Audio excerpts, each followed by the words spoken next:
The modern Shaolin Temple is actually quite different from what most foreigners would expect and from the thing which first comes to your mind, especially if you are a fan of Chinese movies, since it has been reconstructed and repurposed and basically went through a whole metamorphosis since the 1980s.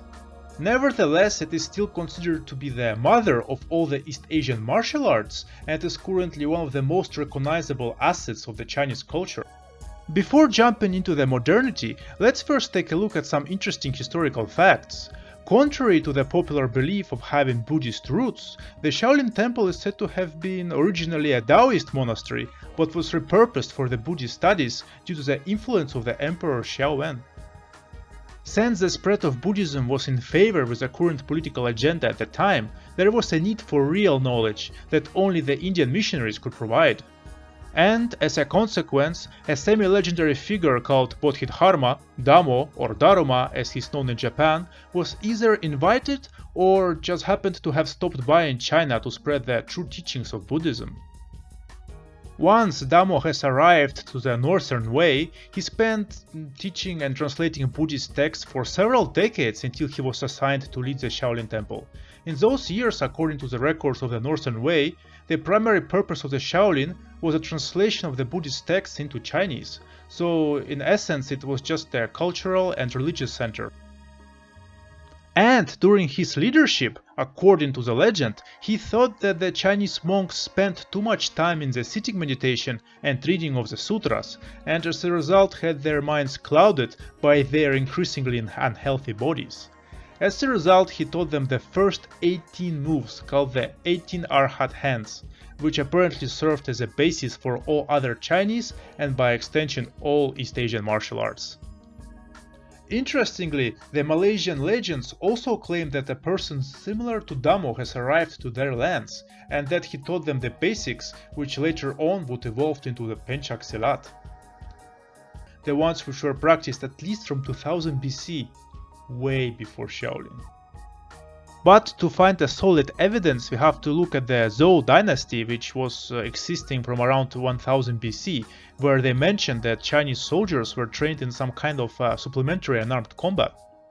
However, in regards to the Shaolin monks, since the Buddhism was growing in prestige very rapidly, the monasteries have gotten a lot richer and the Buddhist relics have jumped in value immensely.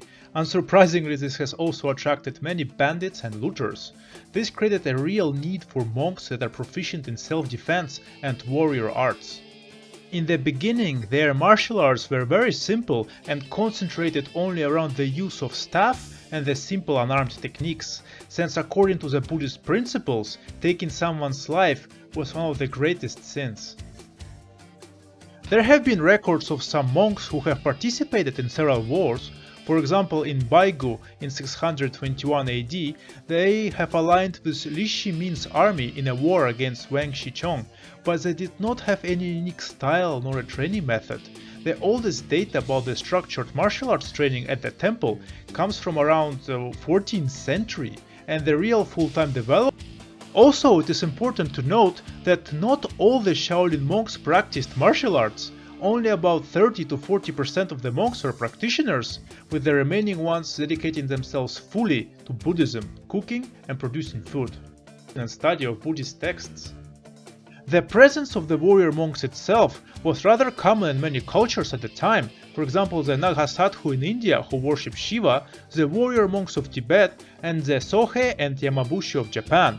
In all of these cultures, it was rather common to resort to these monks in the cases of war and armed conflicts throughout the history. The Sohei in Japan were particularly politically powerful. Their history would be interesting to explore in a separate video. And now let's go to modernity. The Shaolin Temple was destroyed and reconstructed at least several times in its long history, but in our recent history, the Shaolin Temple was destroyed during the Chinese Civil War in 1928. The Great Shaolin Library has also been looted and destroyed several times, so what went missing and what was lost to time is getting increasingly hard to tell. But during the World War II, the clashes against the passing Japanese army have destroyed what remained of the temple, and to be honest, there was not much left to begin with, since apart from the huts and several surviving monks who refused to leave those grounds, there was nothing left there. And it remained that way until 1980s. But after the death of Mao Zedong, the end of Cultural Revolution, and the opening of China to the world, the Shaolin Temple once again has started to attract attention. The major catalyst was a new movie called The Shaolin Temple, starring the young Jet Li. The movie came out in 1982 and immediately has become a huge hit, that it attracted people from all over the world to come and see it for themselves. Yet when they arrived, there was literally nothing but ruins. According to Jet Li, there were literally just 3 monks living at the monastery grounds at the time of filming. One was abbot, the other one was a cook, and the last one was in charge of keeping things tidy. None of them had any martial arts training, but they were devoted Buddhists who survived the Cultural Revolution. And at around that time, Doshin-so, the founder of the Japanese Shorinji Kempo and one of the members of the infamous Black Dragon Society, was either invited to teach and reintegrate several fist methods to the Shaolin Temple, or according to other sources, he came on his own accord to pay respects. Doshin-so and his Shorinji Kempo are both interesting and at the same time confusing topics in their own right, something that I'm looking forward to exploring in my future videos.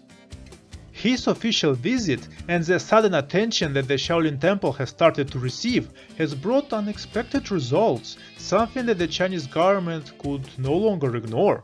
For example, if from 1972 to 1978 the temple grounds have received around 600 tourists, then during the 1984 alone the temple grounds have been visited by over 2.6 million people.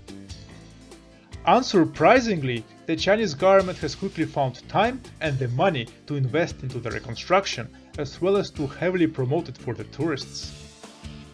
The first step was to search for the remaining possessors of this tradition. It was a rather hard task, since many have perished due to the Cultural Revolution or killed off by the extermination squads just a few decades priorly. An ex-monk that became the first Shaolin abbot of our era, Shi Sushi, came back to the temple in 1982 and has brought some of his followers with him, the ones who have been in hiding all around China. He was a rather skilled martial artist and possessed knowledge about the ancient Confucian, Buddhist and medical texts, and thanks to the help from the government, he has commenced a cultural program called Helping Thousand Orphans. It consisted of enlisting orphan children from the Henan province to be taught at the Shaolin Temple and to become the next generation of monks. Soon after the re-establishing of the Shaolin, many martial arts schools were built around the monastery itself, to which many Chinese kids were sent to learn modern sports wushu, sanda, school subjects and discipline. I have been to the Tago Academy for around 6 months, and it rather reminded me of a military service. Many of these schools were especially made to suit the large number of foreign enthusiasts who regularly come to China to satisfy their Kungfu cravings or to participate in various seminars. Overall, it has become such a big and profitable business that in 1998 the Shaolin brand was officially created and patented, and today